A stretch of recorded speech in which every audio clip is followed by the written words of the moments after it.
Buenos días, mis hermanos presentes y también nuestros hermanos que fielmente están ahí, acompañándonos a la distancia. Un saludo para todos. Estamos los días domingos meditando sobre nuestra vida como peregrinos, ¿cierto? Nunca debemos olvidar y perder esa perspectiva. Cuando iniciamos esta temática hace ya varios domingos atrás, advertíamos de que la Iglesia en las últimas décadas ha ido perdiendo esta impronta que siempre tuvo en los primeros siglos. Los creyentes de los primeros siglos sabían que eran extranjeros, peregrinos, de paso por acá. Por eso que no tenían mucho interés en arraigarse en este mundo. Y bueno, lo decía nuestro hermano desde acá, en la coordinación es tan difícil ser fiel al Señor en todas sus demandas y en sus perspectivas.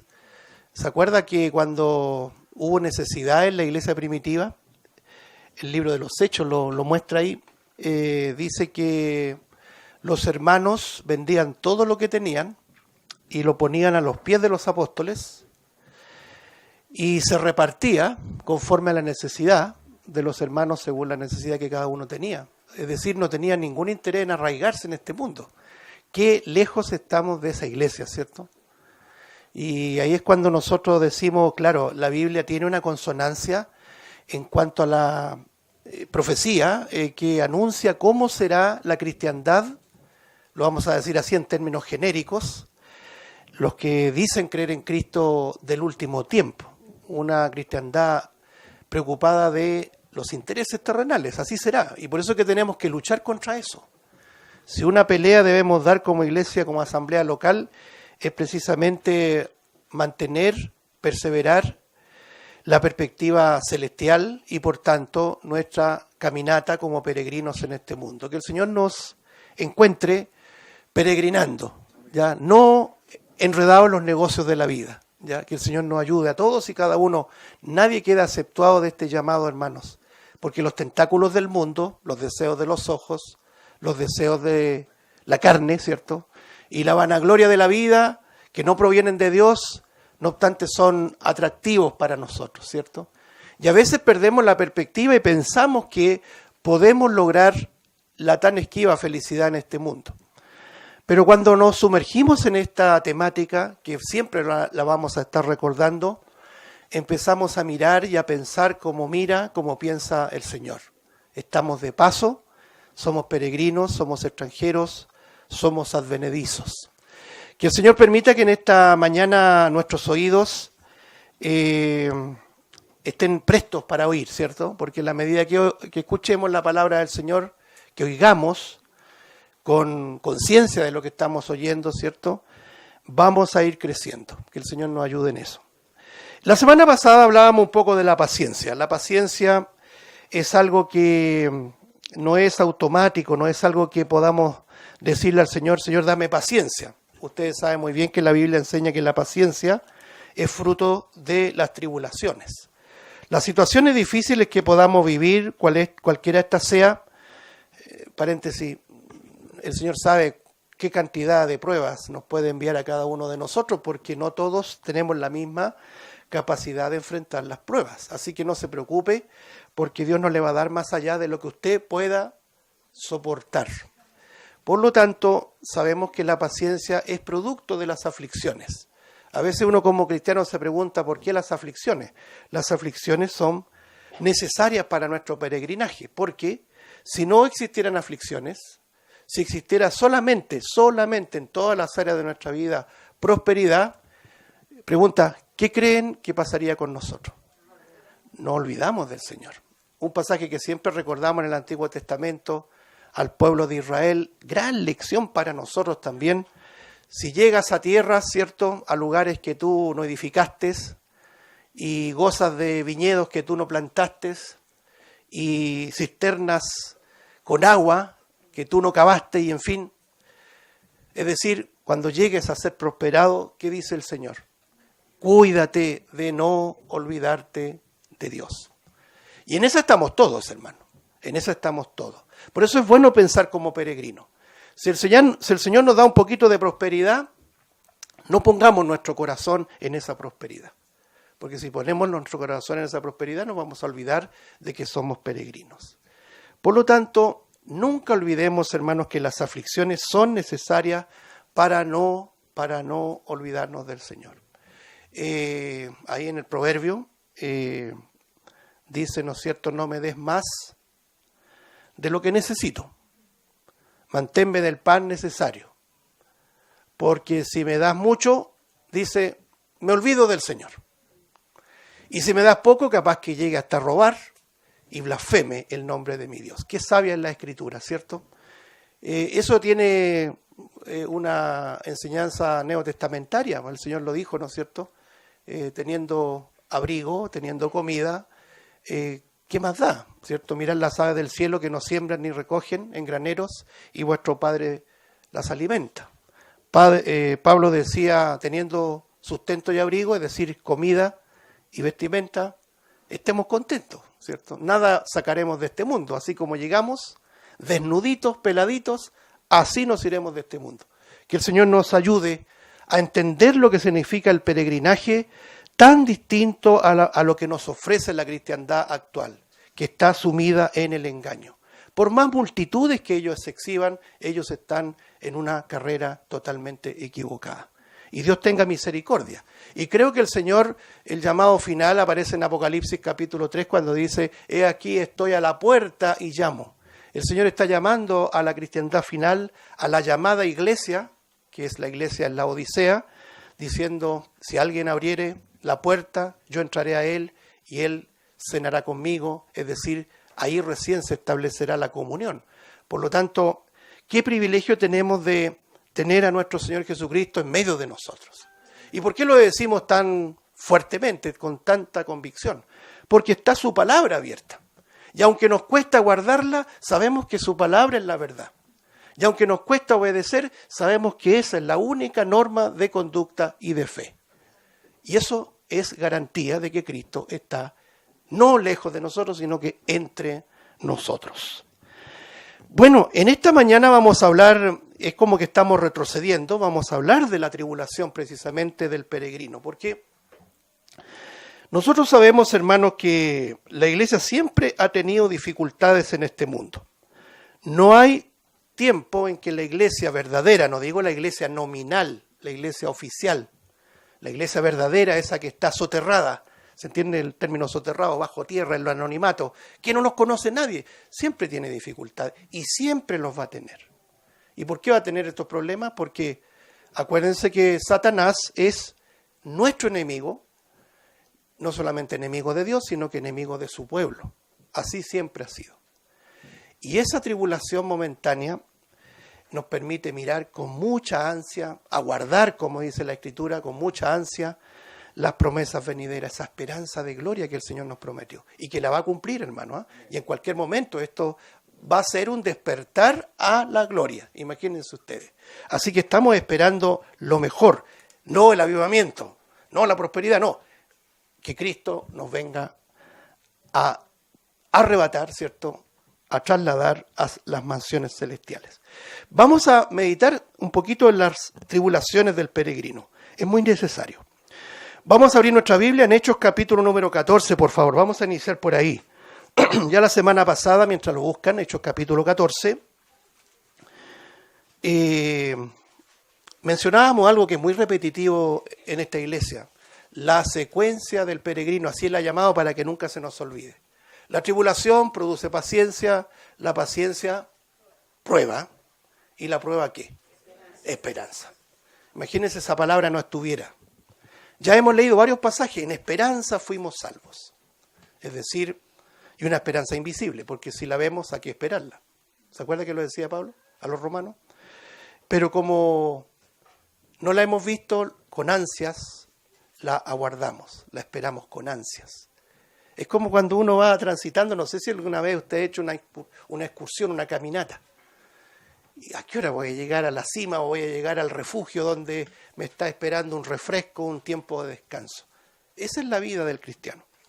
Pero mientras tanto, vamos a estar siendo atribulados, siendo probados, siendo afligidos, no porque Dios sea sádico con nosotros. Alguien podrá decir así, un incrédulo podrá decir, ¿por qué el Señor permite tales cosas? Primero, el Señor sabe todas las cosas. Y Él es bueno y para siempre su misericordia. No obstante, permite las aflicciones.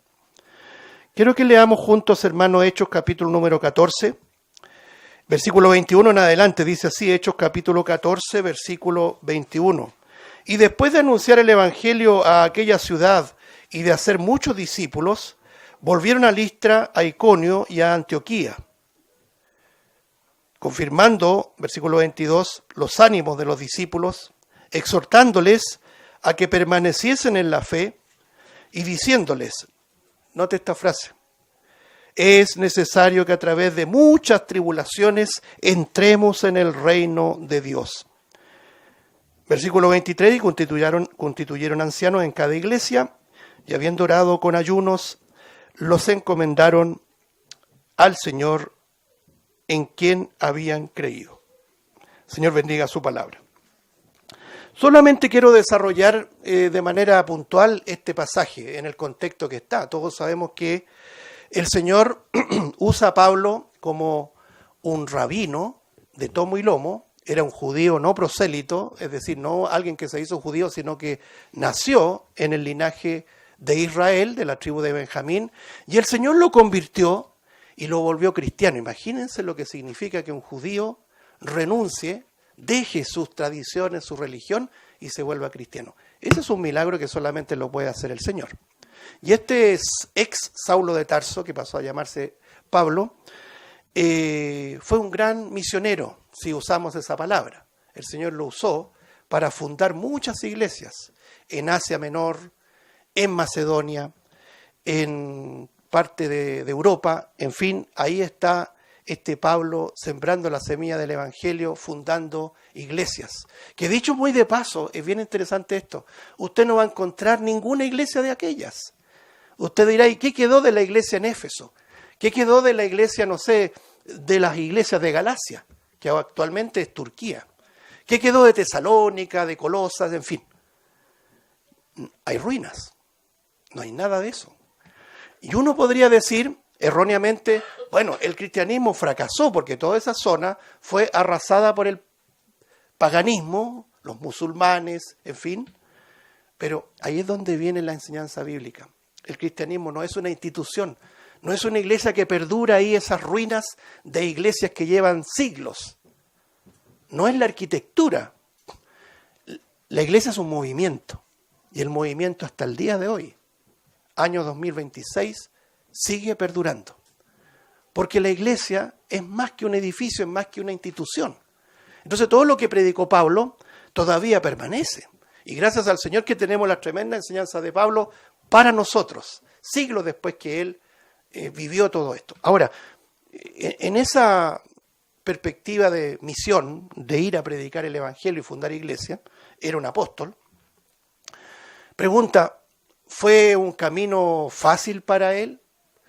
No, totalmente contrario. Es decir, la adversidad, la tribulación, la angustia, fue parte de su trayectoria. Ninguno de nosotros quisiera vivir lo que vivía Pablo. Hay un resumen que él hace ahí a los corintios de todo lo que había vivido, azotado, maltratado, peligro de ladrones, de naufragio, peligro de los judaizantes, peligro entre falsos hermanos, etcétera, etcétera, pero ahí permanecía Pablo. Y este texto no es la excepción. Aquí está predicando en una zona que se llama Galacia. Galacia es lo que actualmente es Turquía. Y él predicaba y venían detrásito los judaizantes que odiaban a Cristo, odiaban el camino, ¿se acuerdan que lo leíamos? Ese camino que hablaba de que no hay salvación sino exclusivamente en Cristo. Los judaizantes odiaban aquello y lo perseguían, y también instaban al pueblo a que se fueran en contra de los apóstoles. Entonces, en el contexto, Pablo estaba predicando en Listra, una zona precisamente de Galacia. ¿Y qué pasó con Pablo? Lo apedrearon fuera de la ciudad, lo lapidaron. Ahí usted puede ver en el versículo 19. Entonces vinieron unos judíos de Antioquía, de Iconio, que persuadieron a la multitud y habiendo apedreado a Pablo, le arrastraron fuera de la ciudad pensando que estaba muerto. Es decir, ellos confirmaban de que ya no tuviera sus sentidos, sus signos vitales para dejarlo ahí. Es increíble. El Señor lo resucitó. Yo soy de aquellos que comentan, los comentaristas, que dicen que Pablo realmente murió. Fue lapidado. Pero de en medio del cerro de piedra se levanta Pablo. Y uno dice, no sé si hubiésemos estado tú y yo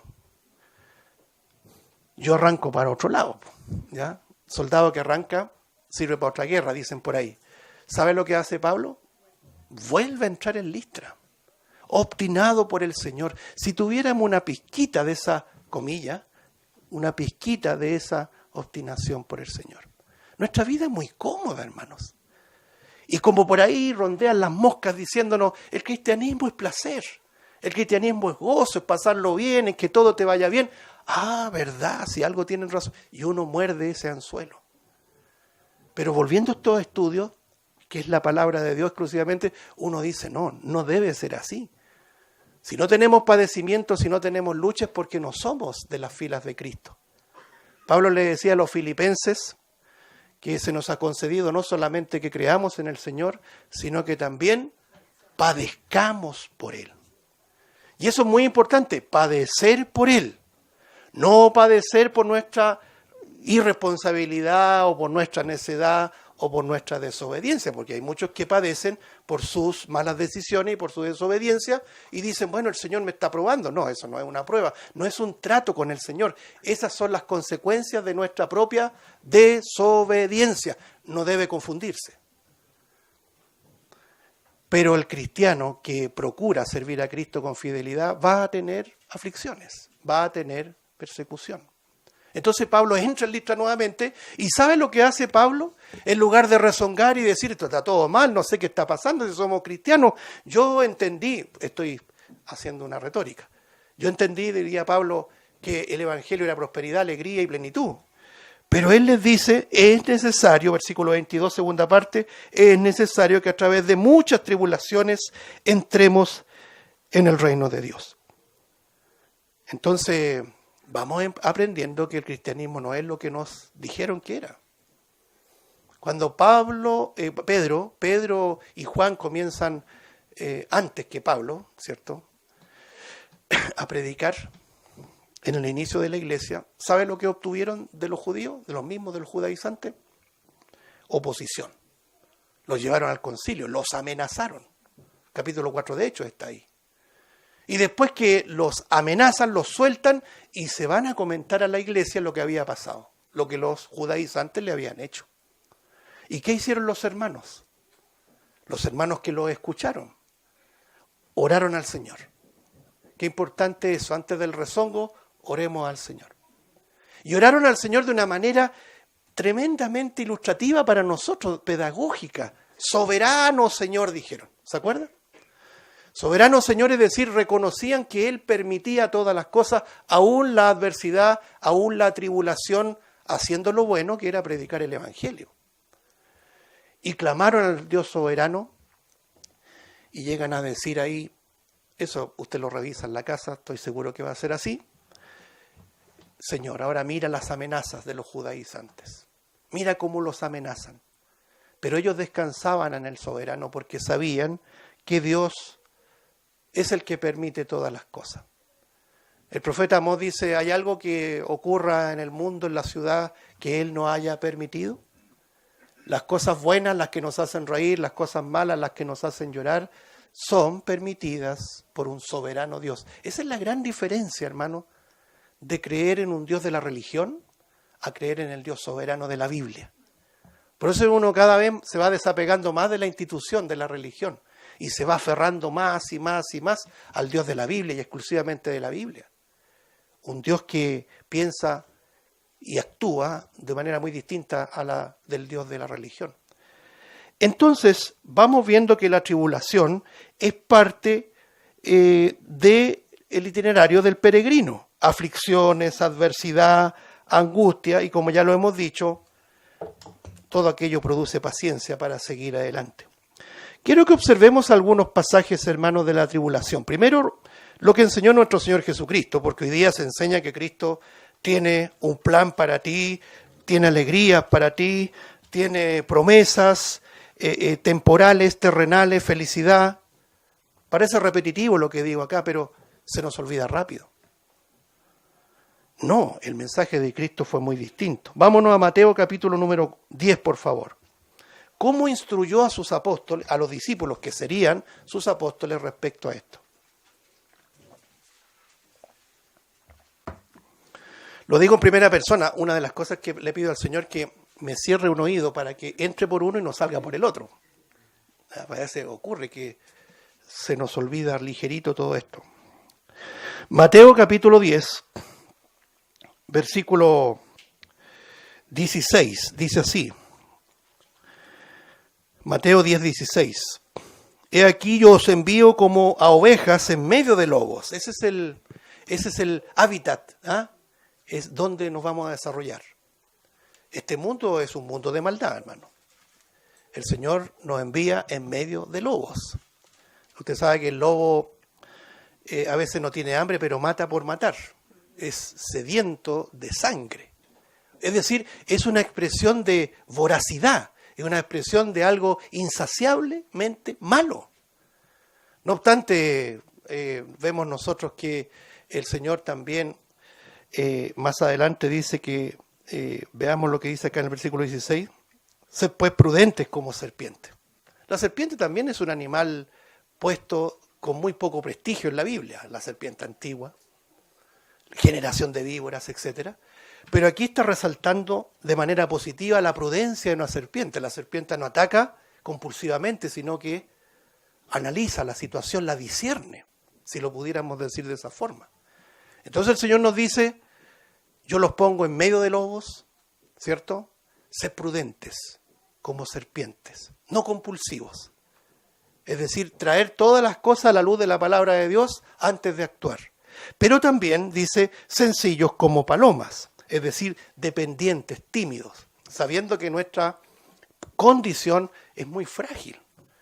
La paloma usted la ha visto, ¿no es cierto? Usted aplaude así y la paloma emprende su vuelo porque es muy temerosa, se asusta rápidamente. Debemos tener ese equilibrio, ser prudentes, ser astutos, ser precavidos, ¿cierto? Por la palabra de Dios, pero también humildes. Esa compatibilidad de esas dos cosas deben ser lo que acompaña nuestro peregrinaje. El Señor les está advirtiendo a sus discípulos, porque estamos en medio de lobos. A un lobo usted no le puede creer, aunque el lobo le haga una sonrisa o le guiñe un ojo, usted dice, va a seguir siendo lobo. Y eso lo vemos en el mundo. Y lo triste es que, la advertencia es que el lobo también se mete en las iglesias disfrazado de ¿qué? Disfrazado de oveja. Por eso tenemos que madurar para lograr discernir todo esto, ¿cierto? Sigamos leyendo, versículo 17. Y guardaos de los hombres, porque os entregarán a los concilios y en sus sinagogas os azotarán. Esto es directo para sus discípulos. Eso es lo que ocurrió. Los judaizantes hicieron precisamente esto. ¿Cómo lo aplicamos a nuestra vida? Nosotros no nos van a llevar a las sinagogas, pero nosotros somos repudiados por la religión. Usted háblale a un religioso, mira lo que están haciendo en su iglesia, usted le puede decir, están totalmente equivocados. ¿Cree que lo van a aplaudir a usted? ¿Cree que le van a agradecer que lo está advirtiendo del error? No, van a tener resistencia, van a tener oposición. Vamos a ser repudiados por la religión. Preparémonos para eso siempre. Verso 18. Y aún ante gobernadores y reyes seréis llevados por causa de mí, para testimonio de ellos y a los gentiles. Todos sabemos que la religión se vende al poder político. Los gobernadores pagan, ¿cierto?, a los predicadores mercenarios que trabajan en pos de un color político. Eso se llama predicadores mercenarios. Igual que Balaam. Fue pagado para maldecir a Israel, ¿se acuerdan? Balaam era un profeta mercenario. Hoy día estamos en una iglesia mercenaria. Y por eso tenemos que discernirlo. Si no logramos discernir, vaya, Señor, dame sabiduría, entendimiento para ver lo que está pasando en nuestro quehacer evangélico. Por lo tanto, estas palabras son muy adecuadas para un peregrino para que no nos distraigamos ni a diestra ni a siniestra. Y entendamos que mientras estemos en este mundo, seremos aborrecidos, seremos perseguidos, seremos ninguneados, como Cristo así también lo fue. Verso 22, seréis aborrecidos por todos a causa de mi nombre. ¿Cómo es eso si el cristianismo ya tiene reputación?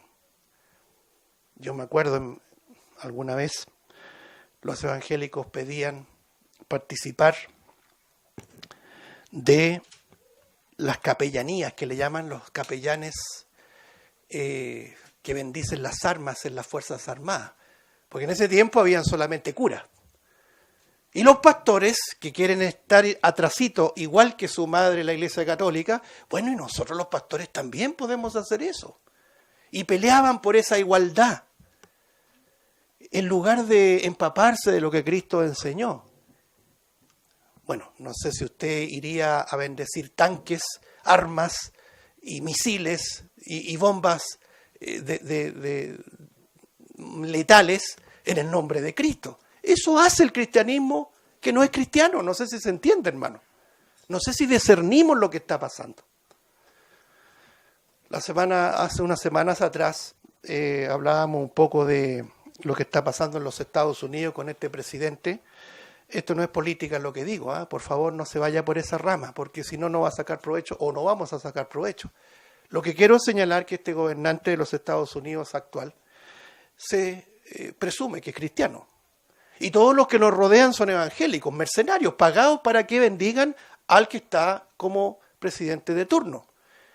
Y hay uno en particular que es el secretario de guerra, un fanático religioso que lo único que quiere es salir a matar a diestra y a siniestra en el nombre y con el pendón de Jesucristo. Ese no es cristianismo. Eso es un fanatismo, el fanatismo que promovió por centurias la Iglesia Católica, hermano. Acuérdense las 9 cruzadas que hubo en el nombre de Cristo. La sangre se derramaba en el nombre de Cristo. Con razón que hay personas que no quieren saber nada de la religión, pues, hermano. Con justa razón, si lo vemos en un aspecto humano. El cristianismo es otro. Seréis aborrecidos de todos por causa de mi nombre, mas el que persevere hasta el fin, es decir, el que muestre esas credenciales de ser cristiano, ese es verdadero. Nunca va a volver atrás, nunca va a retroceder. El que persevere hasta el fin, este será salvo. Verso 23, cuando os persigan en esta ciudad, huid a la otra, porque de cierto os digo que no acabaréis de recorrer todas las ciudades de Israel antes que venga el Hijo del Hombre. El discípulo, mire, lea con atención esto, no es mayor que su maestro, ni el siervo más que su señor. Bástale al discípulo ser como su maestro y al siervo como su señor. Y esta frase es tremenda. Si al padre de familia llamaron Beelzebú, ¿quién es Beelzebú? Es un tipo de Satanás, es un título de Satanás. Pero si nos vamos a la historia, Beelzebú era un demonio, una deidad, ¿cierto? Viene de Baal, los Baales, ¿se acuerdan el tiempo de los Baales? Tiempo de Elías, por ejemplo. Baal-Zebú era el señor de las moscas. Imagínense lo que estamos diciendo. Al Señor se le trató como Dios de las moscas. ¿Y sabe por qué se le llamaba Dios de las moscas? Porque las moscas merodeaban un ritual nauseabundo de excremento.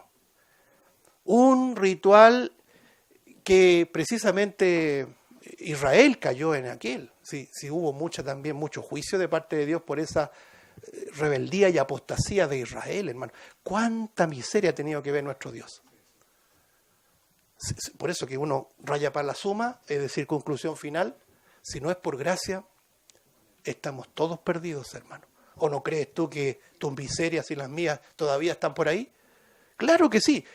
Solo por gracia, por medio de la fe, es que somos salvos.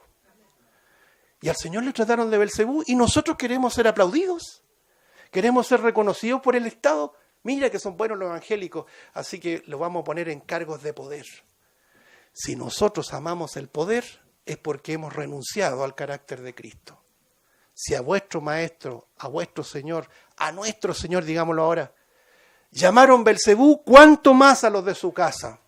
Llevemos, hermano, el vituperio de Cristo. Llevemos la afrenta, llevemos la ofensa, la ignominia que el Señor vivió por amor a nosotros. Entonces vemos que el cristianismo no es bilsipap, decimos en Chile, ¿cierto? De fantasía, de alegría, de cuentos, sino de aflicciones, de tribulaciones. El peregrino debe vivir tribulaciones, adversidad. Por ejemplo, si avanzamos ahí el capítulo, en Mateo 10 también, pero versículo 34, dice, no penséis que he venido para traer paz a la tierra, no he venido para traer paz sino espada. Porque he venido para poner en disensión al hombre contra su padre, a la hija contra su madre y a la nuera contra su suegra, y los enemigos del hombre serán los de su casa.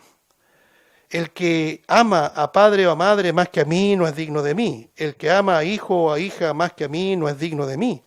El que no toma su cruz y sigue en pos de mí no es digno de mí. Verso 39, el que haya su vida la perderá, y el que pierde su vida por causa de mí la hallará. Palabras pero lacerantes, clásicos de púlpito que desaparecieron hace muchos años de los púlpitos. ¿Quién quiere predicar un Cristo de la fusta? Un Cristo del látigo, un Cristo que dice pecado al pecado y que nos confronta. No, nadie, ninguno de nosotros queremos huir de aquello, ¿cierto? El peregrino tiene que entender que la vida, el peregrinaje, este tránsito por este mundo, lleva estos elementos que son propios de Cristo. Cuando usted pone los puntos sobre la I, un dicho chileno, ojalá que se entienda fuerte, es decir, cuando usted enfrente los problemas de manera seria, ¿cierto? En la perspectiva del Evangelio, no crea que va a tener aplausos. Ni del mundo, ni de los vecinos, ni de la familia. Porque si la familia o quien sea no está en la fila de Cristo, va a ser un enemigo suyo. Y eso no es que lo busquemos nosotros, no es que queramos pelear con medio mundo. Pero su opinión, si está basada en la palabra de Dios, se transforma en luz. Y a las tinieblas le molesta la luz. Fíjense ustedes que nosotros estamos esperando que el príncipe de paz regrese por segunda vez a la tierra. Y así va a ser. Él va a volver para poner paz en la tierra. Sin embargo, en su primera venida dice, no penséis que he venido para traer paz, sino disensión. Hay un pasaje que dice, por ejemplo, en Lucas capítulo número 12, a ver si lo podemos leer ahí, por favor.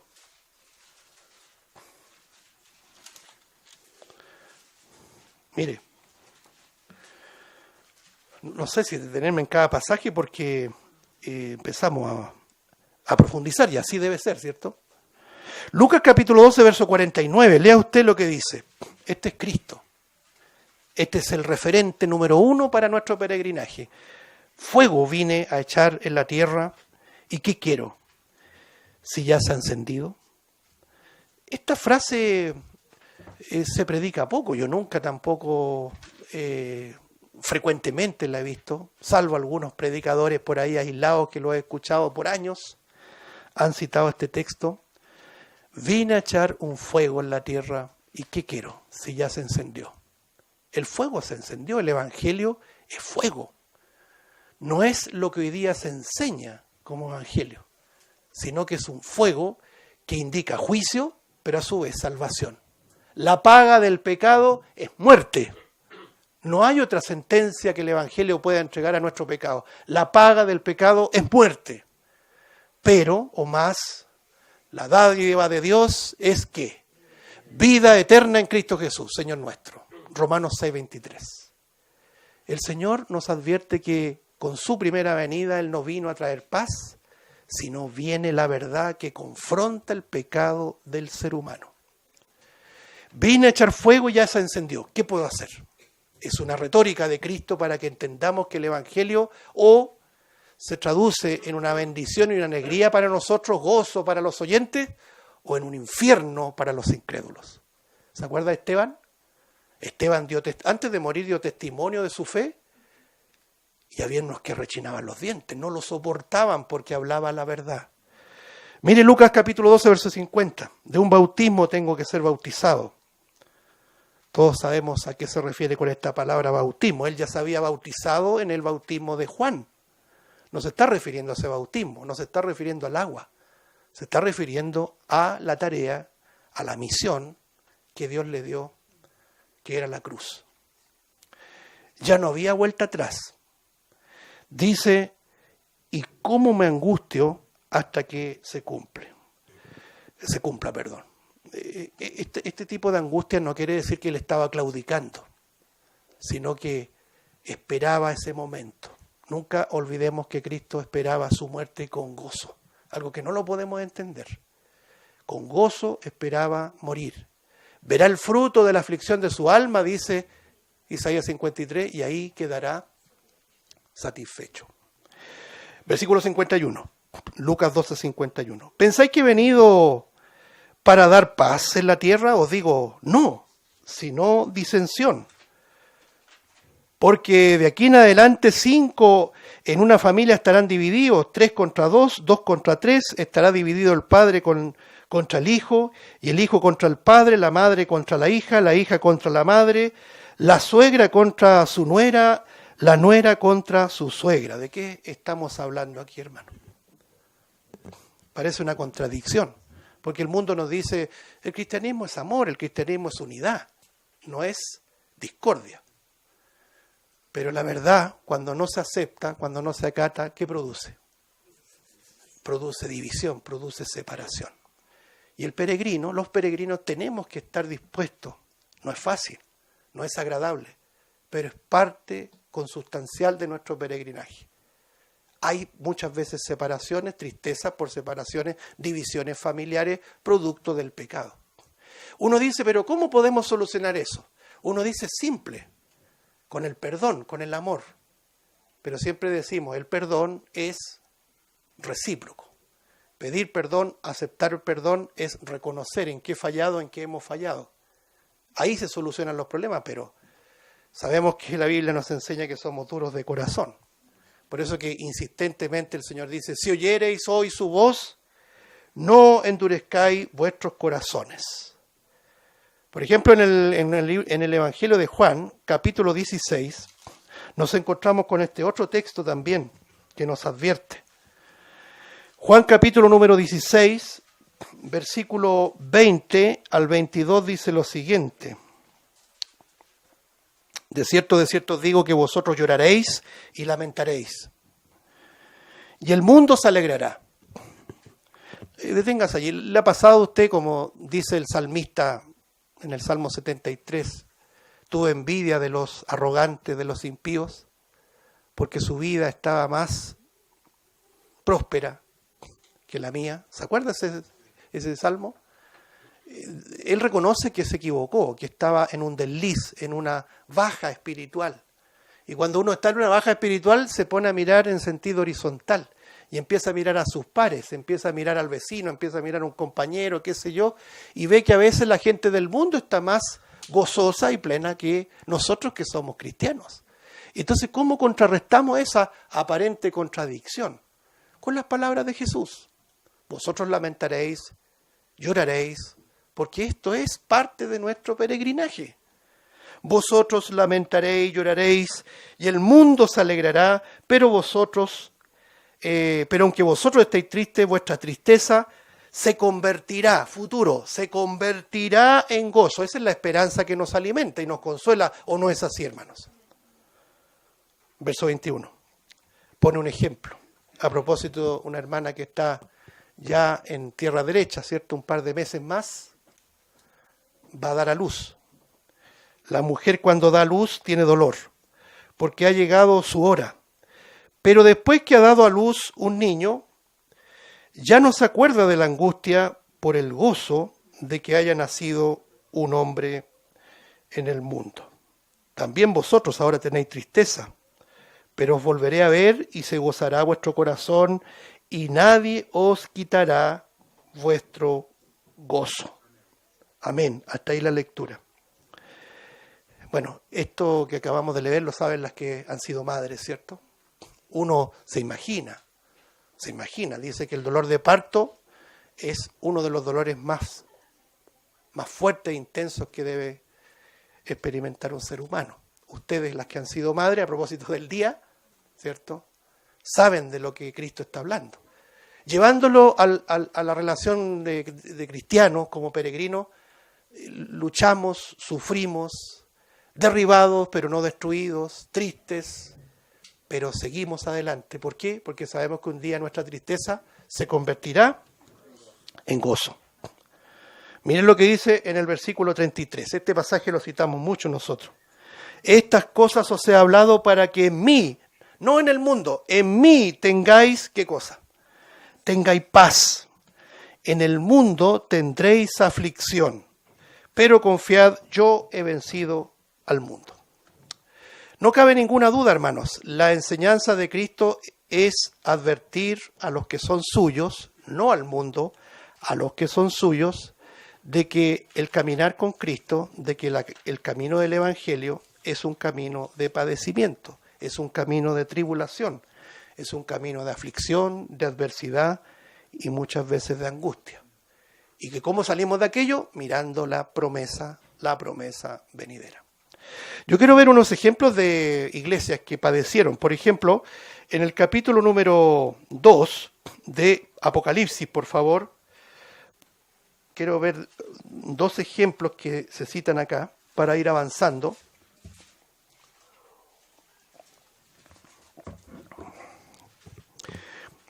Apocalipsis capítulo 2 aparecen, en el capítulo 2 y 3 aparecen 7 iglesias, ¿cierto? Y entre esas 7 iglesias aparece Mirna, capítulo número 2, versículo 8, dice así, en Mirna. Todas estas iglesias estuvieron ubicadas en lo que hoy día es Turquía. Bueno, Apocalipsis 2.8 dice, escribe el ángel de la iglesia en Esmirna, el primero y el postrero, el que estuvo muerto y vivió, dice esto. Note, yo conozco tus obras, ¿y qué más? Y tu tribulación, y tu pobreza, pero tú eres rico. Mucho que decir al respecto.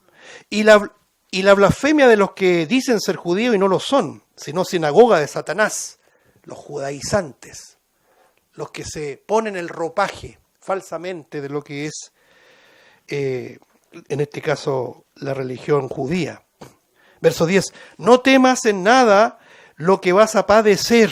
He aquí el diablo echará a algunos de vosotros en la cárcel para que seáis probados y tendréis tribulación por 10 días. Sé fiel hasta la muerte y yo te daré la corona de la vida. El que tiene oído, oiga lo que el Espíritu dice a las iglesias, el que venciere no sufrirá daño de la segunda muerte. Bueno, unos versículos que tienen mucha doctrina, pero quiero también resumir. ¿Ustedes se acuerdan qué significa la palabra Esmirna? ¿Quién sabe? Sí, padecimiento, pero la palabra original es mirra. Muy bien, mirra.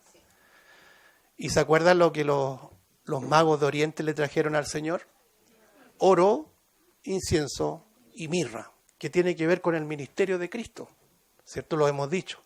Oro por su realeza, incienso por su labor sacerdotal y mirra por su padecimiento, porque Cristo nos salvó padeciendo Él. Entonces, la palabra mirra lleva en sí mismo el padecimiento, el sufrimiento. Esta iglesia es una iglesia sufrida, una iglesia que nos da una tremenda lección y que desmorona este falso, voy a decirlo así, este diabólico evangelio de la prosperidad. Este evangelio que se ha transformado en sesiones motivacionales, en stand-up comedy. Ustedes saben que pronto va a venir este falso profeta llamado Dante Gebel. Y hay que decirlo con nombre y apellido. Algunos dicen no hay que dar nombres. La Biblia dice que hay que dar los nombres. ¿A quién les creemos? ¿A la diplomacia que dice no de nombres? Porque la Biblia, por ejemplo, Pablo dice, Alejandro, Himeneo, Fileto están enseñando lo que no conviene. Lo dio con nombre, voy a decirlo así, con nombre y apellido, ¿para qué? Para que los hermanos supieran que Alejandro, Himeneo, ¿cierto?, estaban enseñando falsa doctrina. ¿Por qué ahora estamos tan señoritos, ¿no es cierto?, y con tanta diplomacia de no decirle a los hermanos, mire, usted no escuche ni por nada a Maldonado, a Cach Luna, a Dante Hebel, porque su enseñanza es falsa, aunque hablen de Cristo y aunque entretengan a muchos. Pero ¿qué pasa? ¿Cómo usted se da cuenta de que son falsos? Cuando tienen la capacidad de discernir. Entonces uno dice, hermano, ¿cómo yo logro discernir? Creciendo. ¿Y cómo uno crece? Por la palabra de Dios. Si usted lee libros, lo decía nuestro hermano, si usted lee libros, si escucha a estos predicadores, no va a crecer. Incluso le va a encontrar la razón. Esmirna, la iglesia en Esmirna es una iglesia sufriente. Una iglesia que le dice al Señor, yo conozco tus obras, tu tribulación, es decir, tus angustias, la adversidad que has vivido y tu pobreza. Pero eres rico. El gran contraste, mis amados hermanos, con la última iglesia que aparece en esta nómina, que es la iglesia de la Odisea, que asimismo decía, yo soy rico y me he enriquecido. Y el Señor le decía, no te das cuenta, esa es la expresión más fiel. No sabes, dice el texto en la Reina Valera 60, pero si usted va y escarba, se da cuenta es que la expresión más pura es que esta iglesia no se daba cuenta que era un miserable, un desventurado, pobre, ciego y desnudo. No tenía vista espiritual. Ayer me encontré con un video, hermano, de la Iglesia Cristiana Internacional de Booster. ¿Cómo se llama este señor? Billy Booster. Billy Booster. Falsa doctrina. Hay que decirlo, eso no es doctrina bíblica. Pero era impresionante la cantidad de jóvenes y todo alegre, hermanos, bailando y dándose vueltas. Una cosa impresionante. Yo decía, esto lo quiero llevar a mi iglesia. No, lo que quiero decir, y lo meditaba, hermano, y no me las quiero dar de profundo en esto, pero cuando uno cierra la Escritura y le dice no al Señor, el Señor permite que espíritus inmundos de engaño a uno lo atrapen. Esos lugares están llenos de espíritus de engaño. Ellos no se dan cuenta dónde están. Es lo mismo que la iglesia en la Odisea. No disciernen lo que está pasando. Y cuando usted les dice de manera directa, aunque con todo el amor del mundo que están equivocados, no lo van a aceptar. Porque han cerrado sus oídos a la palabra de Dios. Pero ¿qué humanamente decía yo? ¿Cómo cuesta, por ejemplo, en el caso de los jóvenes, aglutinarlos acá con gozo, con alegría, para aprender la palabra de Dios y ellos también estimulen a otros? Un gran desafío como iglesia. Pero no por eso vamos a incluir técnicas artificiosas para mantenerlos aquí. Es el peor camino que podamos tomar. Y en el tribunal de Cristo sabemos que vamos a ser evaluados conforme a lo que hemos decidido en esta tierra, hermanos. Aunque seamos pobres, lo leíamos la semana pasada como la iglesia en Filadelfia, aunque tienes pocas fuerzas, has guardado mi palabra, no has negado mi nombre. Esmirna también es una iglesia loable, una iglesia sufriente, atribulada, pobre, pero era verdaderamente rica. Pero ¿qué quiero nuevamente señalar? Que el peregrinaje está advertido de que el cristianismo tiene aflicciones, tiene tribulaciones. Si usted ve aquí mismo en la iglesia en Pérgamo, capítulo número 2 de Apocalipsis, versículo 13, yo conozco tus obras y donde moras, donde está el trono de Satanás. Pero retienes mi nombre y no has negado mi fe, ni aun en los días en que Antipas, mi testigo fiel, fue muerto entre vosotros, donde mora Satanás. Lo hemos dicho, la iglesia más gloriosa fue la iglesia clandestina. ¿Sabía usted? Si usted echa mano a los escritos, Flavio Josefo y historiadores, cronistas de la época, le van a decir que el cristianismo fue perseguido brutalmente en los primeros siglos. Eran iglesias de verdaderos creyentes, hermano, leales hasta la muerte. Se reunían furtivamente, ocultamente, tenían que cantar o leer algunos cánticos para no ser delatados y no ser, cierto, descubiertos. Muy distinto ahora, hermano. Cualquier cosita, nosotros, y me incluyo, nos derretimos, somos soldados de mantequilla. Sale un poquito el sol y estamos derritiéndonos ahí. Y ahí quedamos, un charco de aceite. Ese es el tiempo del cristianismo actual. Antipas, que dice acá, Apocalipsis 2:13, fue un hermano en la iglesia en Pérgamo que murió, fue martirizado por su fe, por su predicación, por su peregrinaje fiel, en lo que se conoció como el buey de bronce. No sé si alguien se acuerda. ¿Sabe cómo era ese martirio? Era un buey, era una verdadera tetera gigante, y ponían al condenado, ¿cierto?, dentro de ese buey, y ese buey se exponía al fuego y comenzaba a calentarse el agua. Y cuando ya estaba hirviendo el agua, el vapor salía por las narices, ¿cierto?, por las fosas nasales de esa estructura de ese buey. Y adentro el Hijo de Dios quemándose, cociéndose vivo. Si eso no es satánico, no sé cómo llamarlo. Usted ha oído hablar de la Santa Inquisición.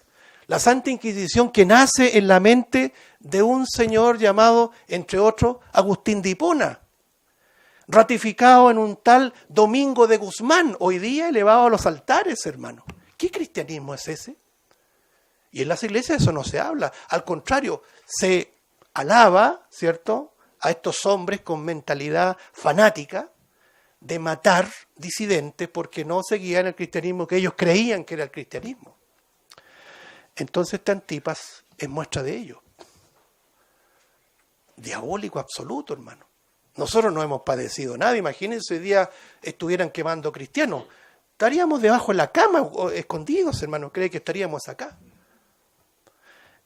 Hermanos, esto ratifica, voy terminando, que el cristianismo, hermanos, es padecimiento.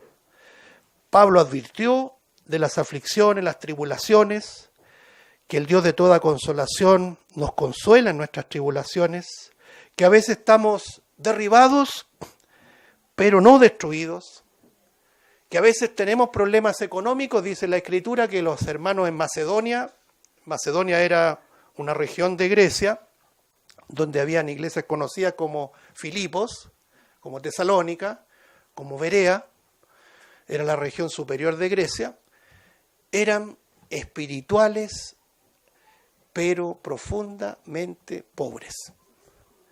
Yo soy de la teoría, hermano, no sé si usted, que las riquezas, la prosperidad económica es inversamente proporcional a la espiritualidad. Es decir, si la economía, si la prosperidad crece en un individuo, la espiritualidad desciende. Las iglesias en Berea, en Macedonia, Tesalónica, Berea, Filipo, eran pobres. Y como dice un comentarista, no eran pobres, eran paupérrimas. Es decir, no tenían ni para comer. Pero espiritualmente con una estatura enorme, a tal punto de que esas iglesias pidieron hacerse partícipe de la ofrenda para los santos que Pablo estaba coordinando en Corinto. Entonces, hermano, vemos que el peregrinaje no significa plenitud de vida, alegría, vilsipap, fantasía, significa aflicción. Y muchas veces aflicción desde el núcleo de nuestra familia. Uno quisiera que fuera contrario, pero a veces es así. Y como lo decimos, no hay peor dolor para un cristiano que el fuego amigo, ¿eh? El fuego de la familia, el fuego de los propios hermanos. Que el Señor nos ayude a entender que todo ese padecimiento un día terminará. Porque ese día que estamos esperando, primero, no habrá muerte. No tendremos miedo a la muerte, porque la muerte ya no va a existir. Y no habrá más llanto, ni clamor, ni dolor, ni tribulaciones, ni hambre, ni desnudez, ni nada, porque las cosas primeras ya habrán pasado.